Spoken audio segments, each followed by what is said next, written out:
Indentured labour from India to work on sugar plantations in British colony of Natal. Natal is an area in South Africa that falls in the subtropical belt of the country. For this reason, crops such as avocado pears, bananas and pineapples grow extremely well in the region. Sugarcane also grows well in these climates. The main problem in the 1800s was a shortage of willing labour. Locals demanded decent wages, and slave labour was becoming unpopular and harder to come by.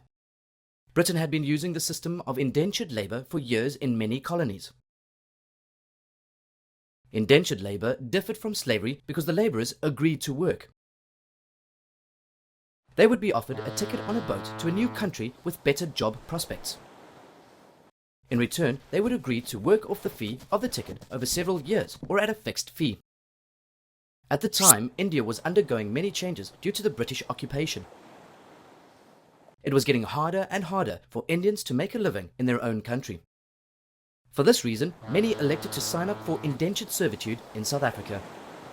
For over 50 years, from mid-1800 to the beginning of the 1900s, thousands of Indian immigrants were brought to Natal to serve their time on the sugar plantations. At the time, child labour was still a common practice, and whole families would come together. There were, however, many problems with the system. As time passed, it became apparent to labourers that they would never be able to work off their debts or become free. In other instances, labourers were treated extremely poorly and were not fed or clothed properly.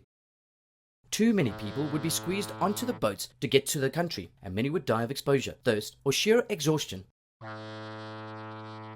Over time, laws were passed to attempt to regulate their maltreatment. In 1911, the practice was stopped completely. The majority of the Indian population in KwaZulu-Natal today are descendants of those desperate people who sought a new start for their families in a new land. Sadly, indentured servitude does still occur in certain parts of the world today. Need more help? Subscribe to our channel or dive into our expert textbooks and get that learning edge.